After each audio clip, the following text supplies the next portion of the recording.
서혜진이 기른 기적의 꼴통. 국악과 지원자 이준호입니다.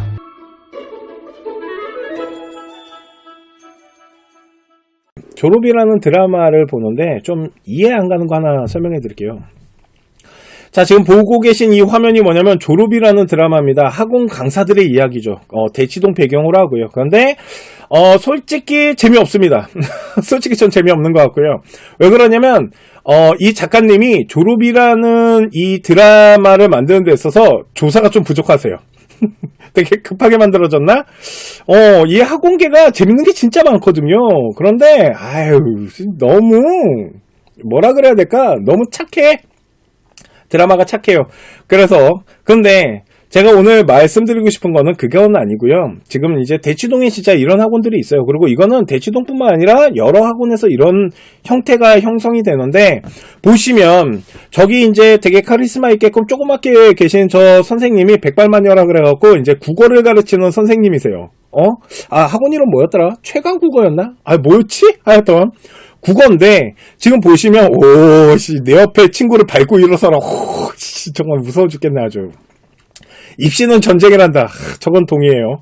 자, 그런데 보시면은 애들이 되게 많죠. 저게 뭐냐면 이제 학원에서요, 학교 하나를 선정해가지고 시험을 좀 잘 볼 수 있게끔 내신을 관리해주는 반인 거예요. 근데 저 학교에 저 선생님이 엄청 유명한 거예요. 근데 솔직히 저는 저거를 볼 때마다, 저런 학원들에 대한 시스템을 볼 때마다 이해가 안 가는 게 있어요. 그게 뭐냐면 지금 보시면 엄청 많이 앉아있죠. 저 지금 교복 다 똑같은 거 보이십니까? 그러니까 다 같은 학교예요. 그런데 이거를 진짜 컨설팅 입장으로서 계산을 좀 해보잖아요. 그러면 이게 어떤 게 문제냐면, 지금 보시면 이건 이제 뒷자리예요. 그러니까 앞에는 앞자리였고요. 이건 뒷자리인데 저희가 화면을 쪼개가지고요, 학생을 이제 화면별로 막 이렇게 쪼개가지고 학생 기준을 가지고 이 강의실에 몇 명이 앉아있나를 한번 세봤거든요, 저희가. 쓸데없는 짓 했다고 뭐라 하지 마시고요. 세봤는데 몇 명이냐면 120명 정도 앉아있어요. 한 115명에서 한 120명 사이로 앉아있더라고요. 엄청 많이 앉아있죠. 와, 그래서 저거를 제가 돈으로 계산해봤더니 부럽긴 겁나 부러워. 어떻게 정말 돈 잘 버시는구나.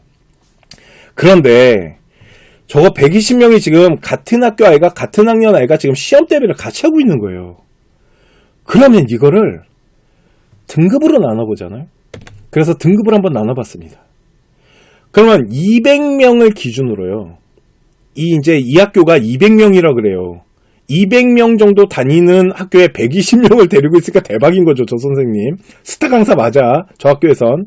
그런데 200명이면요, 지금 요 동그라미 친 아이가 이 머리수를 세면 몇 명이냐면 한 8명 정도 돼요.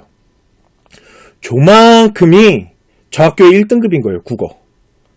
이해가십니까? 국어가 조만큼 1등급인 거예요. 그러면 나머지 애들 있죠. 아까 그 넓은 화면에 있던 그 많은 아이들, 그 아이들 120명이면 지금 어디까지 포함이 되는 거냐면요, 5등급까지 같이 앉아있는 거예요. 그러니까 지금 한 강의실에 1등급부터 5등급 아이가 같은 수업을 듣고 있는 거예요. 이게 이해 가십니까? 왜 그러냐면 경쟁자들이에요, 다. 근데 같은 수업 라인을 지금 받고 있는 거예요. 그러면 생각해보세요. 아이들이, 이게 국어라서 그렇지 수학은 더 심한데, 국어 같은 경우 아이들의 지능에 대한 부분과 수업에 대한 받아들이는 능력과 복습을 하는 어떠한 이런 능력들, 자기주도 학습을 통해서 저거를 어느 정도로 해내는 것들, 이런 것들이 아이들마다 능력이 다 달라요, 저게. 그러면 솔직히 말해서 지금 저기 앉아있는 아이들 중에 30명을 빼놓고는요, 3등급대 아이들이 형성되는 거거든요. 솔직히 4, 5등급 아이가 지금 저기 앉아있는 거 저는 절대 이해가 안 가요. 이해가 가지 않습니다. 저기 앉아있으면 성적 안 오르거든요. 왜? 저렇게 뭉태기로 수업을 해갖고 우리 아이가 성적을 올릴 수 있는 그런 라인이 아닙니다. 그런데 저게 뭐냐면 군중심리예요. 쉽게 말해서 공부 잘하는 아이가 거기 있잖아요. 공부 잘하는 아이들이 거기 있으면 나도 거기 가면 성적이 오르겠지라고 잘못 생각하는 거예요. 그래서 요 졸업이라는 드라마 보면 어떤 전교 1등 아이가요, 학원을 옮겨요. 그 주인공이 있는 학원을 옮기는데 애들이 따라가요. 그러면서 걔가 장학생이라는 게 되거든요.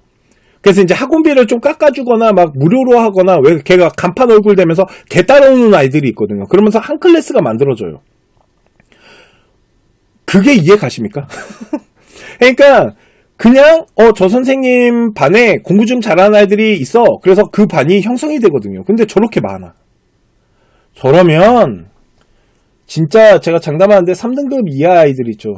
그런 아이들은요 성적 안 움직일 확률이 되게 많아요. 제가 이걸 왜 보여드리냐면요, 우리 아이가 만약에 등급대가 좀 낮잖아요. 그러면 학부모님들 우리 아이 학원에 몇 명 세팅되어 있는지 확인하시라고 하거든요, 제가. 그런데 이 드라마를 보면은요, 남자 주인공이 나와요. 나중에 이제 그 여자, 그 주인공 이름 뭐지? 장려원. 내가 되게 좋아. 그 가수 출신 아니에요? 하여튼.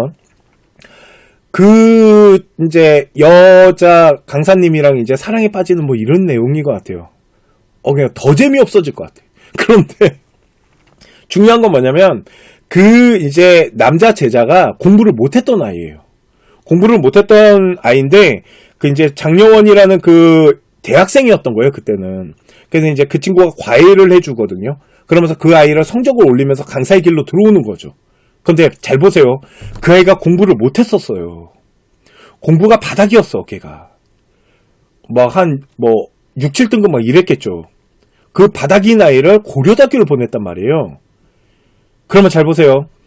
그 바닥인 아이를 고려대학교로 보내는 건요, 이런 분위기가 아니에요. 이런 분위기지. 이런 분위기라서 가능한 거예요.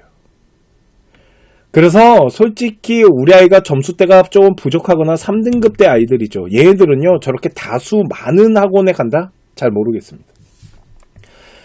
솔직히 3등급 이하 아이가 성적을 올리기 위해서는요, 1대1이건 아니면 소수정예 학원을 가는 게 훨씬 좋을 수도 있어요. 이건 제가 진짜 소수정예 학원에 뭐 받고 하는 거 아니에요. 저도 옛날에 강사해봤지만, 왜 그러냐면 저도 막 50명, 100명 앉혀놓고 수업해봤단 말이에요. 사탕 가르칠 때.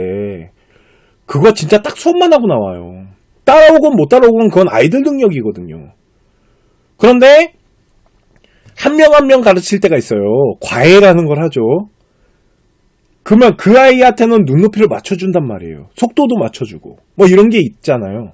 그러면 어느 게 우리 아이 기준을 가지고 단계별로 가져가기가 좋냐면 저렇게 저렇게 가야 돼요. 소수로. 이해 가십니까? 근데 이게 고등학교뿐만 아니라 솔직히 저는 초중도 마찬가지라고 봐요. 막 이렇게 초등학교 학원 보면 막 20-30명씩 앉혀놓고 수업하는 학원에 막 200-300명이 있다. 전 잘 모르겠습니다. 왜 그런지는 잘 모르겠지만 왜 굳이 거길 가지? 2-3명씩 앉혀놓고 하는 학원도 많던데. 그렇지 않나? 학원 강사 실력이 얼마나 차이가 날까요? 초중이 별 차이 안 날 텐데. 하여튼 이런 게 있습니다. 그래서 우리 학생이 어느 정도의 실력이고 어느 정도 이제 지식 수준을 가지고 있는지 분석하고 파악이 됐다라면 학원에 대한 부분들도 잘 선택하실 때 이런 부분들도 한 번은 생각해 보셔야 되지 않나 라는 생각 때문에 그래서 한번 준비를 해봤습니다. 드라마를 보다가 문득 이런 생각이 들어서 이해 가시죠?